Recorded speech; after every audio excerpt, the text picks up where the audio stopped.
마켓 시그널 잡아보겠습니다. 하이투자증권 이화진 과장 연결하겠습니다. 안녕하세요. 네, 안녕하세요. 네, 오늘 장 시그널 어떻게 잡히고 있을까요? 항상 매일매일마다 나오는 계속 이슈가 이제 관련된 은행발 이슈가 나오고 있는데, 대략 한 2주 정도 이러한 흐름이 좀 지속되는 것 같습니다. 근데 생각보다, 정부의 정책이나 이런 관련된, 이런 부분들이 빠르게 지금 해결하고 있는 모습이기 때문에, 관련된 시황 자체는 어느 정도 해소될 수는 있겠으나, 가령 이 중소형발 은행들은 리스크는 꾸준히 조금 지속되지 않을까라는 걱정도 우려되는 바가 있습니다. 물론 어제 같은 경우는 도이치뱅크, 물론 앞에서 말씀하셨지만은, 퍼스트 시티즌즈 같은 경우가 이제 실리콘밸리 은행을 이제 인수하게 되면서 어느 정도 안도하는 흐름을 보이곤 했습니다. 그래서 도이치뱅크 같은 경우는 주말에 대략 220bp까지 올라가는 CDS 프리미엄이 나오게 되면서 사실 월요일 시장 전에 어떻게 보면 은행에 대한 좀 불안 심리가 좀 가속화되는 모습을 보였고, 사실 어제 같은 경우는 이런 이슈로 인해서 조금은 많이 급락하는 모습을 보였습니다.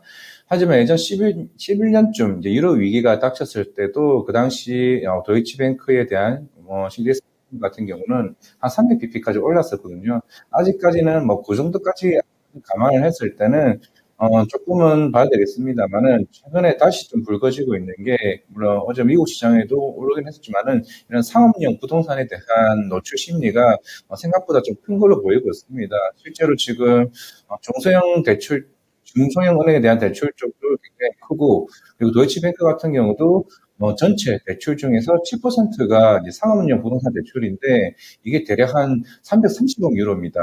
그 중에 50%가 거의 미국에 집중되어 있는 만큼, 지금 관련 미국의 통화 정책도 지금 굉장히 애매하게 나오고 있죠. 왜냐하면은 5월 2일 날 지금 5월 2일 날 이제 FOMC 같은 경우도 대략 한 동결에 대한 대략 패드와치 같은 경우도 지금 한 85%까지 올랐다가 어제 시장의 흐름으로 다시 50%까지 떨어졌습니다. 그렇게 되면 시장의 이 방향성에 대한 부분이 계속 이런 불확실성으로 움직인다라고 하게 되면은 제가 볼 때 시장이 꾸준하게 계속 혼조세가 이루어지지 않을까 싶고, 물론 일단은 중소형 은행에 대한 이런 불안 심리를 빠르게 해소하는 게 좋을 것으로 보이고는 있습니다만은, 그렇다게 되면은 그동안 우리가 시장이 금리 인하 베팅이나 금리 동결을 인하여 어떻게 보면 그동안 금리 인상 기조로 갔던 부분이 이제는 끝났다라고 생각을 하고 있는데, 만약에 이게 빨리 은행이 해결돼 버린다. 그러면 또 한 번 이제 물가 정책으로 인해서 금리 인상 기조로 다시 한번 간다. 그러게 되면은 과연 시장이 다시 상승하는 반등하는 흐름을 나올 수 있을지 여부는 제가 볼 때는 조금은 시장에 대한 고민을 해봐야 될 필요가 있을 것 같습니다. 하지만 물론 첫 번째는 은행을 해결하는 게 일단 맞죠. 그렇기 때문에 일단 현재 시장 구간은 조금은 대응 구간이 맞다고 좀 보시면 될 것 같고, 일단 내일 새벽 일단 중요합니다. 물론 어제 미국 시장 같은 경우에도 필라델피아 반도체 지수도 좀 마이너스로 나왔고, 일단은 마이크론이 내일 새벽 장 끝나고 나서 실적 발표를 지금 할 것으로 보이고 있는데, 뭐 하이닉스도 마찬가지고 삼성전자도 마찬가지고 지난주부터 어느 정도 외국인 수급에서는 좀 긍정적인 모습을 보이긴 했습니다만은, 내일 마이크론이 컨센보다 안 좋게 실적이 나왔을 경우에는 만약에 우리나라에 미치는 반도체 영향이 어떠한 모습을 보일까? 실제로 지금 시장에서는 사실 2차 전지가 그동안 많은 상승 흐름을 보여왔고, 다시 그 다음으로 돌아갈 수 있는 부분이 좀 반도체 소부장 쪽으로 지금 생각을 하고 있는 부분이라 생각을 하고 있는데, 물론 그동안 역사적으로 보더라도 2009년이나 아니면 2019년 전반적으로 그동안 감산을 했고, 그동안 아니면 재고 기간이 길었던, 그리고 실적이 가장 안 좋았던 시점이 보통 바닥권을 형성을 했었거든요. 그만큼 마이크론도 실적이 들어갈 거고, 만약에 다음 주 이제 삼성전자나 이런 하이닉스와 관련된 잠정 실적 발표가 나왔을 때 이제 마지막 바닥을 찍는 저점에 대한 실적이 나오게 된다고 그러면은 어느 정도 리스크를 하나 이제 떼고 이제 간다는 흐름에서는 실제로 외국인 수급 방향이 어떻게 바뀔지 여부도 제가 볼 때 좀 중요할 것으로 보이고 있습니다. 사실 반도체 실적에 대해서 항상 늘 체크하는 부분이 있는데 그게 일단 ISM 제조업 지수입니다. 아직까지는 50이 안 넘었습니다. 대략 48 정도 기록을 하고 있기 때문에 다음 달 첫째 주에 이제 ISM 제조업 지수가 나올 텐데 만약에 이게 50이 넘어가고 삼성전자나 하이닉스나 이런 마이크론이 실적을 좀 크게 안 좋게 나온다고 했을 때 이 바닥이 어떻게 보면은 반도체 바닥을 찍는 시점이 좀 전될 것으로 보이고 있거든요. 그렇기 때문에 어떻게 보면 우리가 사실 이제 뭐 매크로도 좀 제외하고 이제는 주식만 본다로 가정을 했을 때 처음 이제 충분히 이제는 좀 반도체로 이제 접근할 수 있는 부분이 제가 볼 때는 이번 주나 좀 다음 주가 될 것으로 보이고 있기 때문에 일단 내일 새벽에 열릴 이제 마이크론 실적 발표 좀 굉장히 좀 중요하다 말씀드리겠습니다. 네, 우리 수출 감소를 주도하고 있는 반도체 쪽에서 업황에 대해서 전망할 수 있는 두 가지 단서가 나올 것으로 예상을 해주셨습니다. 마이크론의 실적 발표 내일 결과치가 나오고요. 그리고 ISM 제조업 지수에 대해서 꼽아주셨는데요.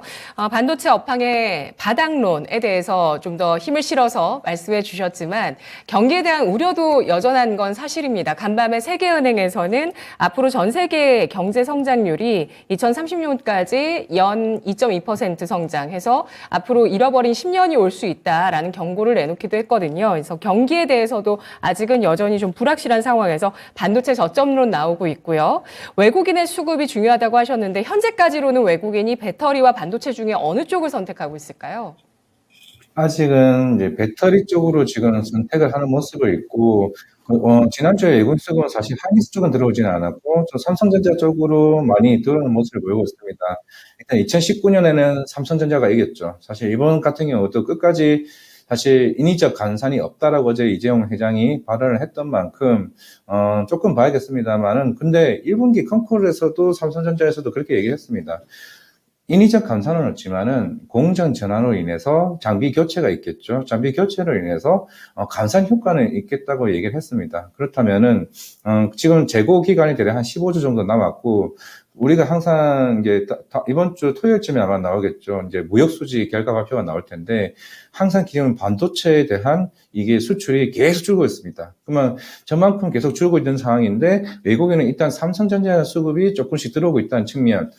지금 그쵸. 배터리 같은 경우도 물론 어제 LG 에너지 솔루션이 이제 애리조나 관련된 정석 효과도 있었고, 최근에 다시 LNF 쪽으로 시장의 수급이 그동안 많이 올랐던 에코프로 관련주에서 이제 LNF나 그동안 못 올랐던 2차 전지 쪽의 흐름도 동시에 갈 수 있다는 측면도 있겠습니다만은 결국엔 시장은 잠시는 이제 2분기 실적 뭐 양극재 뭐 잘 나오겠죠. 잘 나올 것으로 보이고 있습니다만은 과연 그동안 올랐던 이런 피로감에서 그동안 공매도 관련도 있을 거고 분명히 여기서 이제 반도체로 넘어갈 수 있는 시그널이 제가 봤을 때는 굉장히 조만간 나오지 않을까라는 좀 생각을 하고 있습니다. 2026년까지 밸류까지 이미 다 땡긴 상태에서 지금 주가가 올라가고 있는 만큼 일단은 당분간은 한 번쯤은 제가 봤을 때는 충분히 실자리가 있을 것으로 보이고 있거든요. 그렇다면은 다음 타자가 누군지가 굉장히 중요할 것으로 보이고 있기 때문에 제가 봤을 때는 그 반도체 문제 무역 수지가 어느 정도 줄어들고 있고 근데 지금 중국 경기가 살아나고 있습니다. 중국 경기가 전 세계 반도체 시장에서 거의 60%를 차지할 정도로 시장이 굉장히 큰 시장이기 때문에 우리가 중국 대중 무역 적자도 줄어들고 이제 반도체 중국 경기가 살아나고 그러면 우리나라 입장에서는 당연히 중국이 살아나야 그만큼 재고도 줄어들고 그만큼 반도체 시그널이 외국인 수급으로 들어올 수 있다고 생각하고 있기 때문에 제가 볼 때는 반도체는 충분히 이번에 좀 실적을 열어보고 해도 충분히 따라잡아도 되지 않을까 생각하고 있습니다. 트렌드포스에서도 3분기 반도체 업종에서 공급 부족 현상이 나타나면서 디램이 살아날 것이라는 전망을 했습니다. 현재까지는 배터리 쪽을 선택하고 있는 외국인이고 삼성전자까지 들어오고 있지만 반도체 업종에 대해서 마이크론 실적 발표를 기점으로 해서 또 보다 관심이 살아날 수 있을지도 관전 포인트라고 하셨는데요. 은행 관련해서는 일단 불확실성이 높기 때문에 대응이 중요하다라는 점 거론을 해주셨습니다. 간밤에 사실 뭐 유럽, 미국 할 것 없이 은행주가 상승세를 나타냈었는데요. 오늘장 놓치지 말아야 할 마켓 시그널은 뭐가 될까요? 네, 어제 우리나라 이제 장 끝나고 나서부터 이제 일본에서 이제 파산 소식이 들렸습니다. JOLED라고 해서 예전에 파나소닉이나 소닉 디스플레이가 일단 합병한 회사인데 근데 이쪽에서도 이제 서서히 좀 치킨 게임이 나오는 것 같습니다. 이제 LG 디스플레이가 또 하필 어제 장 끝나고 나서 LG전자 쪽으로 해서 1조에 대한 차입을 했습니다. 결국에는 이 OLED 사업 자체도 이제 흔히 말하는 이제 폼팩터의 변화죠. 그동안 뭐 휴대폰이나 뭐 태블릿이나 노트북이나 서서히 이제 OLED로 지금 넘어가고 있는 이제 양산에 있습니다. 실제로 LG 디스플레이도 작년에 파주 공장 같은 경우도 전부 다 OLED 라인으로 이제 교체를 하는 모습을 보였기 때문에 그러면서 시장도 좀 긍정적으로 보이고 있고 그만큼 덕산 네오룩스나 뭐 LG 디스플레이나 삼성 디스플레이나 결국에는 이런 파산 시청으로 인한 오히려 반사 수혜가 서서히 좀 본격화될 것으로 보이고 있고 물론 이제 중국 이제 VOE 같은 경우에도 이제 보조금을 점차적으로 줄이고 있는 상황입니다.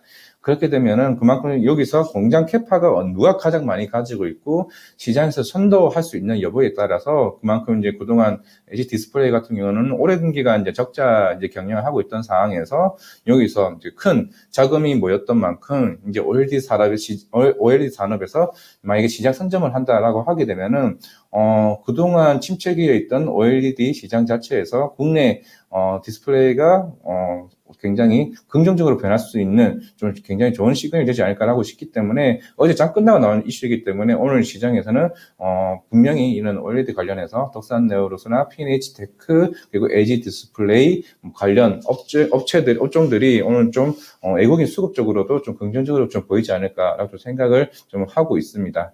그리고 두 번째로는 어제 물론 장 한 시간 전쯤에 나왔던 이슈이긴 한데요. 이게 로봇은 사실 어떻게 보면은 올해 뭐 상반기뿐만 아니라 하반기까지도 계속 갈 수밖에 없는 테마 중에 좀 테마라고 생각을 하고 있습니다. 이번에는 이제 LG전자가 다음 달에 이제 콜로이 로봇을 이제 출시할 것으로 보이고 있으면서 어제 장 끝날 때쯤에 이제 로보스타와 이제 그 로보티즈가 상승하는 흐름을 보였었는데 최근에 삼성전자도 계속 이렇게 지분 투자나 뭐 인수 관련 이슈가 계속 시장에 나오고 있죠. 이제 LG전자 같은 경우는 로보티즈 시장 지분을 8% 보유하고 있고 로보스타 같은 경우는 대략 한 35% 정도 지분을 보유하고 있습니다.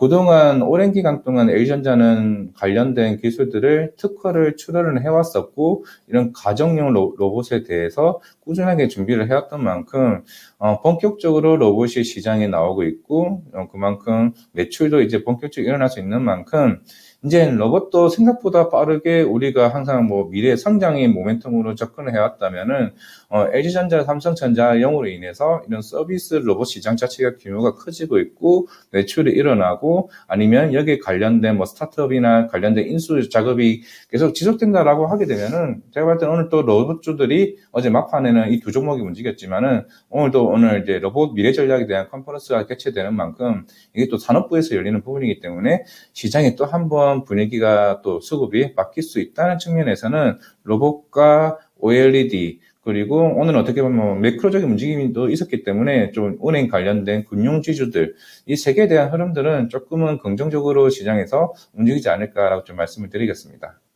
네, 알겠습니다. 오늘 상승 모멘텀을 보유한 쪽에 대해서 놓치지 말아야 할 시그널로 제시해 주셨습니다. 일본의 j-OLED 파산 신청 그리고 또 산업부가 주최하는 오늘 열리는 2023 로봇 미래 전략 컨퍼런스 꼽아주셨고요. 마지막으로 은행주까지 알려주셨는데요. 오늘 이 컨퍼런스 행사가 열리고요. 코엑스에서 열리고요. 올해 또 정부는 상반기 내에 첨단 로봇 보급 확산 전략을 마련해서 발표하겠다라는 그러한 내용들까지 나올 것으로 보이고 있습니다. 오늘 분석 여기까지 들을게요. 고맙습니다. 네, 감사합니다. 네, 마켓 시그널 이화진 과장이었습니다.